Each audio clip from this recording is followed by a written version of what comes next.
vient pas le lendemain pour récupérer ce qu'il avait donné. Alléluia. Amen. Mais jusque-là, Dieu ne t'a pas donné quelque chose. Pourquoi? Parce que toi, tu ne marches pas avec lui. Je vous avais dit la première raison qui empêche la grâce de Dieu dans nos vies, la première raison qui nous empêche à être bénis, à marcher d'avant, est le péché. Alléluia. Amen. Mais le péché est la séparation de l'homme et avec Dieu. La Bible dit que Dieu est saint et Dieu se joint qu'avec ceux qui marchent dans la sainteté. Alors le mot saint, ça veut dire quoi? Si Dieu est saint, le mot saint, ça veut dire quoi? Le mot saint, ça veut dire être mis à part pour la gloire de Dieu. Nous avons un Dieu qui est mis à part. Là où on parle de pauvreté, il n'est pas là. Là où on parle de maladie, il n'est pas là. Ce n'est pas un Dieu malade. Ce n'est pas un Dieu pauvre. Il est un Dieu puissant et grand, créateur de toutes choses. Mais si toi tu es un prince et que tu n'as pas de choses, cela veut dire que toi, ta vie, tu dois le corriger. Alléluia.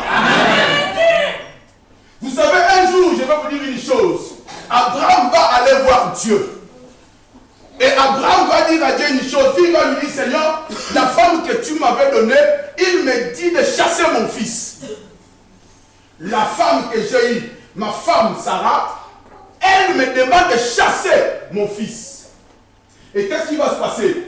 Dieu va dire à Abraham, si ta femme te demande de chasser ton fils, qu'est-ce que tu veux que je fasse?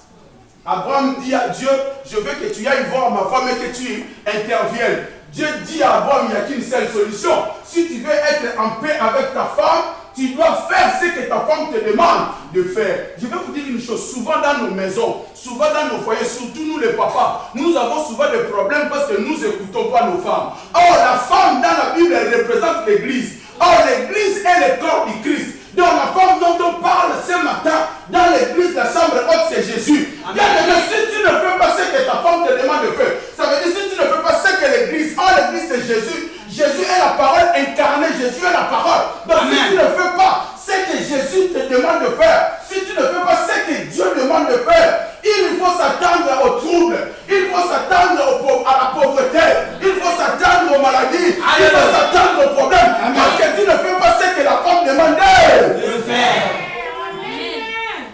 Alléluia. Amen. Non, tu n'as pas compris. Alléluia. Amen. Si tu as compris, tu élèves tes mains avec moi, tu le lèves.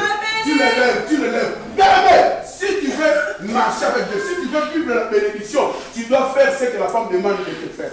Ta femme te demande de faire. Oh, la femme de ce matin, la femme dont on parle ce matin, c'est Jésus. D'ailleurs, j'avais dit quelque chose dimanche passé sur la soumission. Quand la Bible dit que la femme soit soumise à son homme, on ne parle pas que de la femme physique, on parle de la femme spirituelle qui est l'église. L'église doit être soumise à son mari qui est Jésus-Christ. Si tu n'es pas soumise à ton mari qui est Jésus, tu ne verras pas. Si une femme n'est pas soumise à son mari, comment est-ce qu'elle aura une panne la fin du mois? Comment est-ce qu'elle aura un pantalon à la fin du mois? Pour avoir quelque chose, il faut susciter son mari. Pour avoir quelque chose, il faut emballer son mari. Tu n'arrives pas à emballer ton mari. Tu n'arrives pas à susciter ton mari. Comment veux-tu des cadeaux? Dieu peut te donner des cadeaux que si tu arrives à devenir une femme soumise, la femme que je parle aujourd'hui, ce n'est pas une guette. La femme que je parle aujourd'hui, ce n'est pas Marie, mais la femme que je parle aujourd'hui, c'est la chaperonne. C'est toi et moi. Amen. Si tu es soumise à ton mari qui est qui d'ailleurs la Bible dit, comme Christ a aimé l'église, de même que l'homme doit aimer sa femme. Alors, le mariage, elle est comparé à l'église de Jésus. Amen. Jésus est le mari. Toi, tu dois arrêter de dire à ta femme, sois soumise à la maison. Toi-même, tu n'es pas soumise à ton maître. Toi-même, tu n'es pas soumise à ton mari. Tu dois d'abord devenir soumise à ton mari qui est Jésus. C'est alors que tu auras des cadeaux spirituels. Amen. Les cadeaux spirituels, c'est la santé. Amen. Les cadeaux spirituels, c'est la richesse. Amen. Les cadeaux spirituels, c'est le travail. Les cadeaux spirituels, c'est la prospérité. Tu n'auras pas de cadeaux si tu n'es pas soumise. Amen. Est-ce que tu as compris? Amen. Non, est-ce que tu as compris? Amen. Donc, la première cause qui nous empêche à vivre la gloire de Dieu, c'est le péché. Mais le péché, c'est un poison. Dieu dit, comme tu as péché, comme tu as péché, comme tu as désobéi. Quand on dit péché, cela veut dire désobéir. Comme tu as désobéi. Mais les désobéissants ne vivront jamais la gloire de Dieu. Amen. Si tu es désobéissant même à la maison, papa préférera l'obéissant que toi. Amen. Parce que maman, elle est fatiguée, elle te demande d'aller prendre de l'eau, tu dis, ah moi je suis fatigué. Mais quand maman viendra avec des biscuits, elle donnera celui qui va souvent chercher de l'eau. Amen. C'est pour ça que tu vois, vous priez dans la même église, mais ton frère prospère. Ses papiers sont sortis. Son mariage s'est passé. Tout ce qu'il fait réussir. Ceux qui marchent avec Jésus, tout ce qu'ils font réussir. Amen. Pourquoi? Parce qu'il a tout le temps des cadeaux. Dieu, c'est comme ton papa. Tu as besoin de mariage. Ah, tu es obéissant. Prends le mariage. Tu as besoin d'une voiture. Oh, mais un enfant obéissant, il doit avoir une voiture. Dieu te donnera parce que tu es obéissant à sa parole. Amen. Ton problème est que tu es désobéissant. Même à l'église, quand on te demande de venir prier, tu ne viens pas. Amen. Et tu veux que Dieu intervienne dans ta vie. Tu veux que Dieu fasse quelque chose dans ta vie. Bien, mais Dieu peut faire quelque chose que dans la vie de ceux qui obéissent. Amen. Tu n'as pas compris. Amen. Si tu avais compris, tu allais dire Amen pour toi. Amen. Alléluia. Amen. Tu élèves tes mains, tu élèves tes mains, tu élèves tes mains. Bravo Seigneur. Tu élèves tes mains. La deuxième raison qui nous empêche de vivre la bénédiction, ce sont ce qu'on appelle des malédictions familiales. Alléluia. Amen. Alléluia. Amen. Maintenant la Bible dans le livre d'Exode, chapitre 20, versets 4 à 5. Exode 24 à 5. Moi je ne vois pas bien, celui qui a trouvé, il peut nous lire la parole de Dieu vite fait. Exode 24 à 5 s'il vous plaît.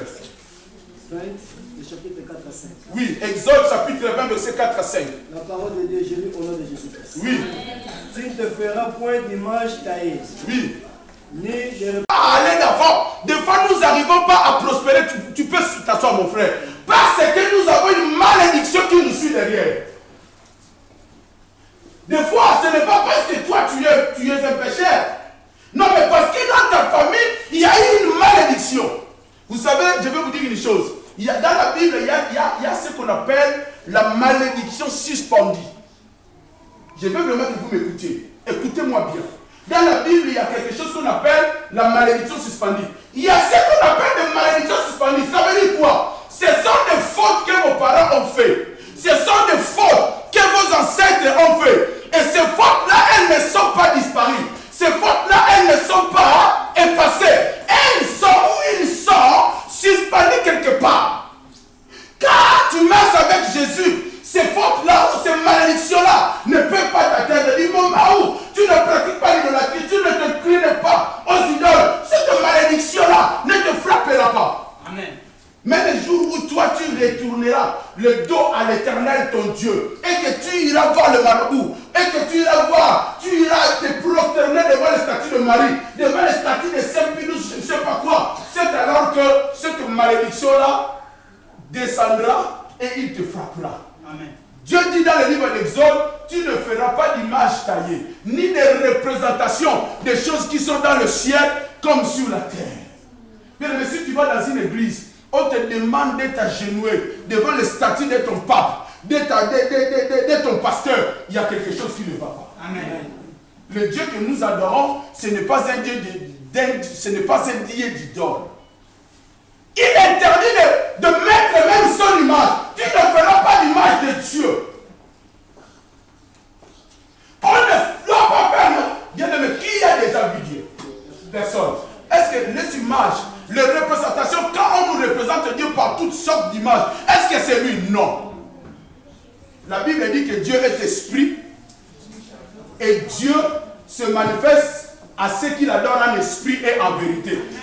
Jésus un jour va dire à la femme samaritaine, l'heure est venue où les vrais adorateurs n'adoreront plus le Père dans ces montagnes-là. Parce que la femme samaritaine avait dit à Jésus, est-ce que tu es plus grand que notre Père Jacob qui adorait Dieu dans ces montagnes? Et Jésus va lui répondre ceci, l'heure est venue et elle est déjà venue où les vrais adorateurs n'adoreront plus dans les montagnes. Bien aimé, pour adorer Dieu, tu n'as pas besoin d'aller dans les montagnes. Car Dieu est omniprésent, il est partout. Dieu t'écoute dans ta chambre, Dieu t'écoute dans la chambre de haut, Dieu t'écoute quand tu es aux toilettes, dans ton travail, dans ta salle de bain. Tu n'as pas besoin d'aller dans les montagnes. Amen.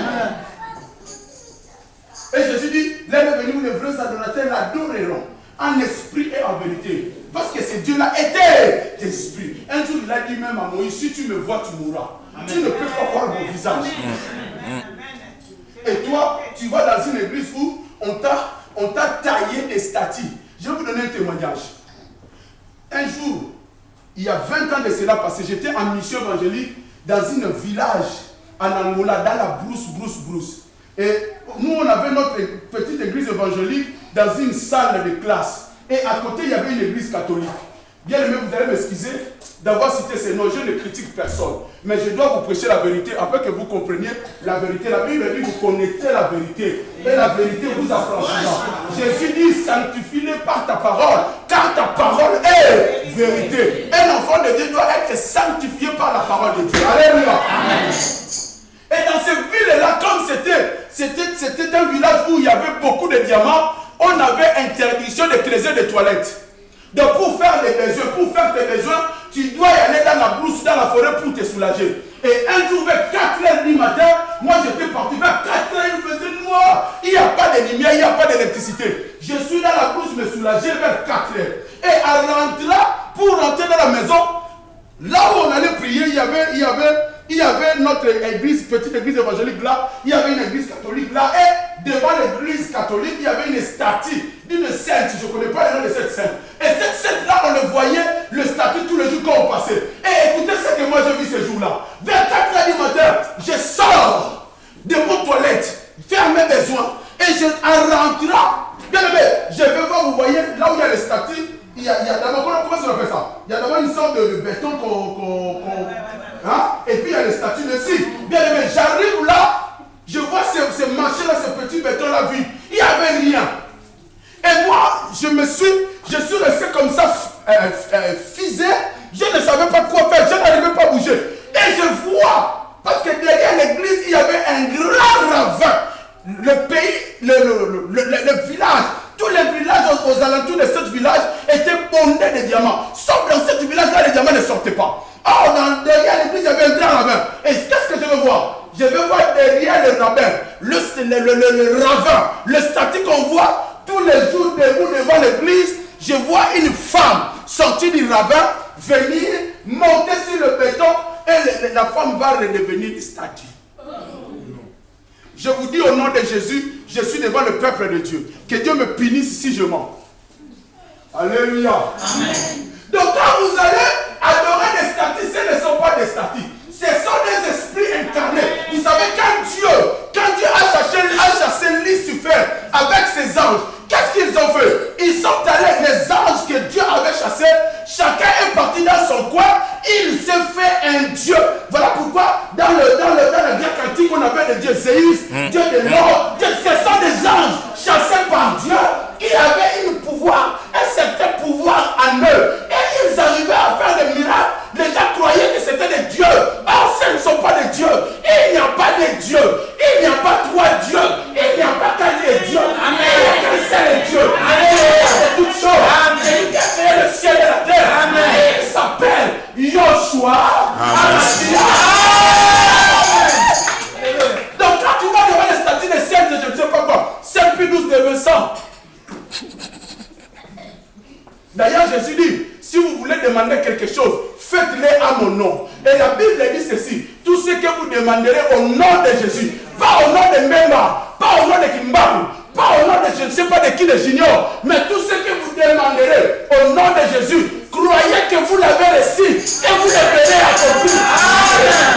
Il n'y a qu'un seul nom qui sauve. Il n'y a pas de qui sauve. Le nom qui sauve, c'est le nom de Jésus. Ah, tu n'as pas répondu. Le nom qui sauve, c'est le nom de Jésus. Tu as dit Mbemba.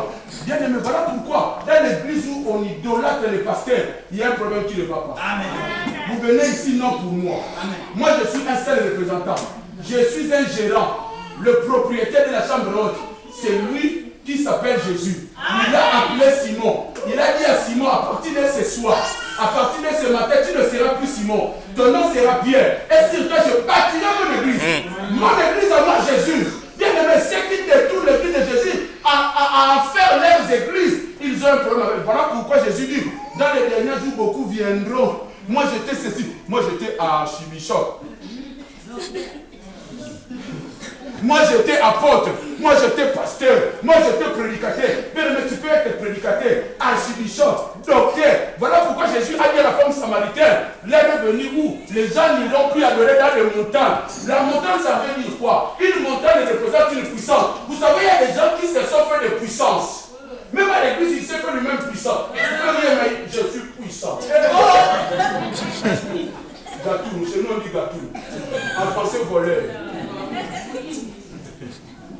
Alléluia. Amen. Alléluia. Depuis les statues que les gens allaient adorer se déplacer. Arrêtez d'aller adorer. Vous savez, un jour je vais prêcher sur Marie. Vous savez, Marie est notre maman à tous. La Bible dit la descendance de la femme écrasera la tête du serpent. Et cette femme, c'est Marie. Marie, c'est une femme à respecter. D'ailleurs, dans le ciel, nous ne serons pas assis à la même place que Marie. Parce que Marie est la mère de Dieu incarné qui est Jésus-Christ. Mais écoutez, tu ne dois pas prier Marie. Oh Marie, notre mère, priez pour nous, nos pauvres pécheurs. Le Seigneur est avec toi. Non, tu ne prieras pas Marie. Tu prieras Jésus-Christ. D'ailleurs, un jour, Marie est venue avec le frère de Jésus. Jésus va dire à ses disciples, mes frères et ma mère, ce sont ceux qui font la volonté de Dieu.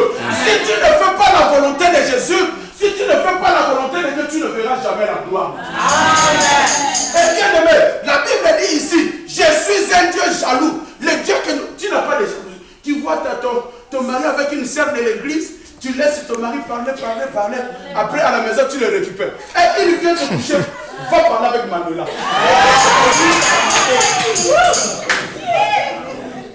Alléluia. Ce sont des choses qui se font. Parce qu'il avait vu son mari parler avec Magali. Elle, là où elle était, son cœur s'est rempli. Elle voit comme si venait près de Magali. Et quand tu arrives à la maison, maman, tu as déjà fait la nourriture? Oui, papa, il y a la... Maman, je vais manger après. Tu as mangé où? Oh, je vais manger chez Manuela. Vas-y chez Manuela, je fais un retour. C'est pour cela que les hommes mariés préfèrent de manger chez toi. Ça te créera des problèmes. D'ailleurs, Dieu lui-même a dit à Abraham, fais ce que ta femme te demandait. Si tu ne veux pas de problème, mon frère, fais ce que ta femme te demande. Si elle ne veut pas que tu manges dehors, arrêtez. Parce que dans la journée, tu es un homme fort dans la journée. Je suis hors. C'est moi qui dirige la maison. Mais la nuit, quand tu viens pour faire cette élite, et là, l'homme fort va comprendre. Ah, maman. Mais pas encore faire le truc dans l'église. Alléluia. Si tu ne peux pas, tu élèves ta main, tu élèves. Dieu dit, je suis un Dieu jaloux. Ta jalousie ne dépasse pas celle de Dieu. Tu as un Dieu tellement jaloux. À chaque fois que tu as ton chapelet, tu pries, je ne sais pas qui. Dieu s'énerve. La Bible dit, il maudit de première à quatrième génération de familles, de gens qui vont adorer des statues. Toi qui adores Marie, qui adore je ne sais pas qui, tu es maudit et tu maudis ta famille. Il y a ce qu'on appelle des malédictions suspendues. Bien aimé, voilà pourquoi, même à l'église, il faut faire gaffe. Parce que tu ne connais pas la personne qui est à côté de toi. En lui cherchant des problèmes, il peut déclencher une malédiction suspendue. Amen. Vous savez, il y a des familles tellement il y avait l'idolâtrie dans leur famille, il y a une malédiction qui est suspendue. Vous voyez ça? Il est suspendu. Et ça balance. Et dans le ciel, il y a des malédictions comme ça qui balancent. Des malédictions qui sont dans ta famille. Il balance comme ça. Tu n'auras pas d'enfant. Il balance. Tu ne seras jamais riche. Il balance. Tu auras des problèmes de papier. Il balance. Tu ne te marieras jamais. Ça balance. Mais il dépend de ta façon de marcher. Si tu marches avec Jésus, il ne descendra pas. Mais si tu détournes de la voie de Dieu, si tu abandonnes la voie de l'Éternel ton Dieu, qu'est-ce qu'il fait? Il se détache et il te frappe. Amen. Voilà pourquoi tu verras, il y en a des familles qui ne se marient jamais. Dans cette famille-là, personne n'a jamais fait le mariage. Depuis leur premier ancêtre, né en 1600, je ne sais pas combien. Ils n'ont jamais idée de mariage. Parce qu'il y a une suspension. Une malédiction. Bien aimé, ce qui nous empêche des fois d'aller d'avant, ce qui nous empêche des fois de réussir, ce qui nous empêche des fois d'avancer, ce sont des malédictions familiales. J'avais dit dimanche passé, c'était le péché qui nous empêche des fois de vivre la gloire de Dieu. Et ce matin, je voulais dire à quelqu'un, tu dois t'en débarrasser des malédictions familiales. Si dans ta famille, il y a eu des gens qui ont adoré des statues, si dans ta famille, il y a eu des gens qui ont adoré Bouddha, qui ont adoré je ne sais pas qui, toi tu dois sortir de cela. La Bible dit, sortez au milieu d'eux. Lève-toi.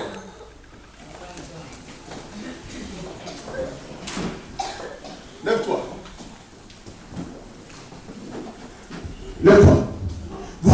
là, même les musiciens, tout le monde reste là. Lève-toi, lève-toi, lève-toi. Élève tes mains. Élève tes mains. Élève tes mains. Il est vivant, Jésus. Il est vivant. Tu vas t'en débarrasser de cela. Tu vas prier le Seigneur. Tu vas dire Jésus, à partir de ce matin, je me débarrasse de toute malédiction. Si moi j'ai commis le péché, pardonne-moi. Commence à prier le Seigneur. Demande pardon au Seigneur. Prie, prie, prie. Priez. Priez, priez, priez, priez. Priez, priez, priez. Priez, priez. Priez, priez, priez. Priez, priez, priez, priez, priez. Priez. Priez. Priez, priez, priez, priez. Je ne savais pas, mais aujourd'hui je suis venu pour venir devant ta face afin que tu me parles. Priez. Pardonne-moi, pardonne-moi, pardonne-moi.